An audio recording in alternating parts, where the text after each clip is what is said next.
গতকালকে সারাদিন কোনো ভিডিও পাওনি আমার। আজকে এখন যখন এই সারাদিন পর কন্ট্রোভার্সি চ্যানেলে দেওয়ার জন্য একটা ভিডিও শ্যুট করতে বসলাম, তখন আমি দেখছি আমার ভেতর থেকে কোনো রকম কোনো এনার্জি আসছে না ভিডিও করার মতো। ঠিক আছে, শারীরিক অসুস্থতা কোনো দিনও আমার ভিডিওর ক্ষেত্রে বাধা হয়ে দাঁড়াতে পারিনি।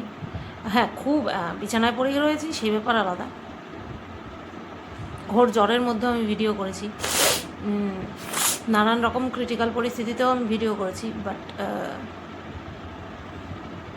হচ্ছে না।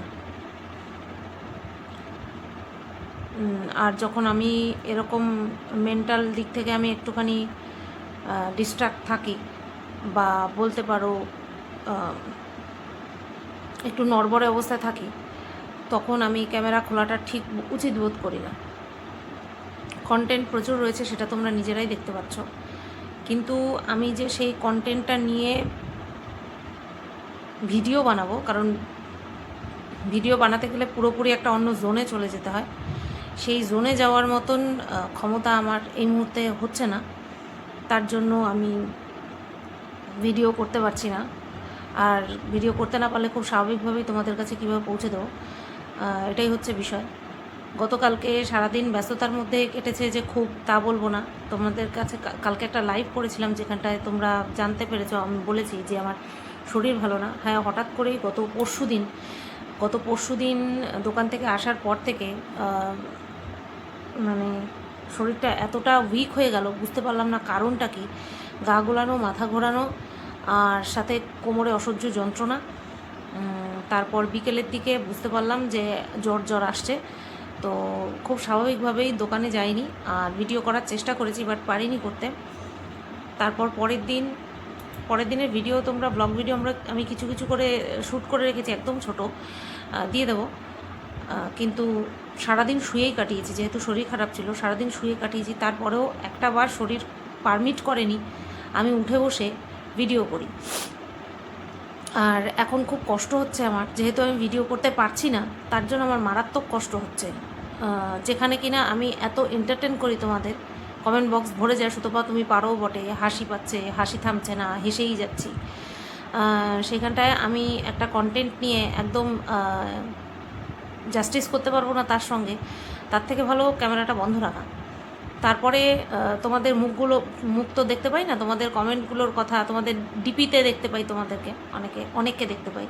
তো সেই ডিপিগুলোর কথা মনে পড়লো, যারা কিনা আমাকে রেগুলার কমেন্ট করে আর আমার ভিডিও না পেলে পরে তারা চিন্তা করে। তো সেই কারণের জন্য আমি এই ভিডিওটা ছোট্ট করে বানালাম। আমার state of mind right now একদম নড়বড়ে হয়ে রয়েছে, তার জন্য আমি কোনো রকম কোনো ভিডিও করতে পারছি না। জানি না এটা কখন ঠিক হবে বা কবে ঠিক হবে, কারণ আমি নিজেকে প্রচুর পরিমাণে ফোর্স করছি। ক্যামেরাটা নিয়ে বসেছি 4:35 বাজে, 4:36 বাজে, আমি নিজেকে আধা ঘন্টা ধরে ফোর্স করছি, বাট পারছি না।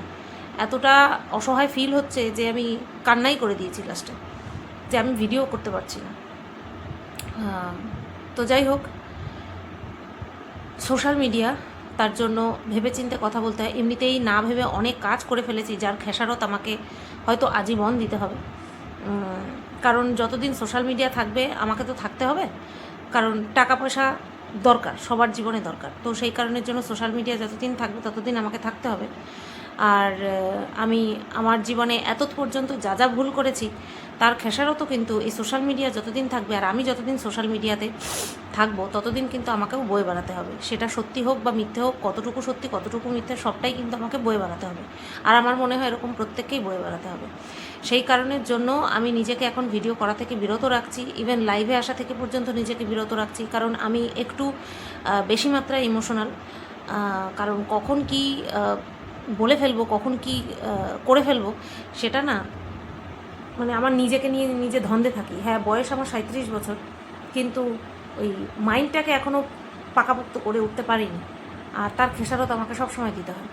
ওর জন্যই আমি ক্যামেরাটাকে শাটডাউন অবস্থায় রাখছি, যে আমার লস হচ্ছে হোক, তোমরা কষ্ট পাচ্ছ, তার জন্য আমি ভিডিও করতে আসলাম, ভিডিও করে তোমাদেরকে জানান দিতে আসলাম যে আমি নিজেকে নিয়ে বড্ড একটুখানি পাজলড হয়ে রয়েছি। তো তার জন্য আমি পারছি না ভিডিও করতে, একদমই পারছি না, একদম পারছি না। আমি নিজেকে যে ফোর্স করবো, আমি দেখছি কন্টেন্ট রয়েছে, আমি যে সেই কন্টেন্ট টপিক নিয়ে আমি যে ভিডিওতে ফোর্সফুলি বলবো, ফোর্সফুলি অর্থাৎ আমি যেরকমভাবে লাউড অ্যান্ড ক্লিয়ার বলি ওটা যে করব, ওটা আমি করতেই পারছি না। একটা মিনিট, বুঝতে পারলে তো? আমি ওটা করতেই পারছি না। আর এই সিচুয়েশন কখন আর কবে ঠিক হবে আমি বলতে পারছি না। হয়তো এখন এরকম আছি, সন্ধেবেলা হয়তো ঠিক হয়ে গেলাম, বা কিছুক্ষণ পরে হয়তো ঠিক হয়ে গেলাম, বা হয়তো দুদিন টাইম লাগলো আমার। তবে হ্যাঁ, এটা থেকে না বেরিয়ে আমি ভিডিও করতে পারছি না। তাই তোমরা প্লিজ কিছু মনে করো না। আমার প্রত্যেকটা মানুষেরই জীবন সবসময় সমানভাবে কাটে না। তো তার জন্য আমিও তাদেরই দলে, যার কিনা এখন একটুখানি নড়বড়ে অবস্থায় চলছে জীবন।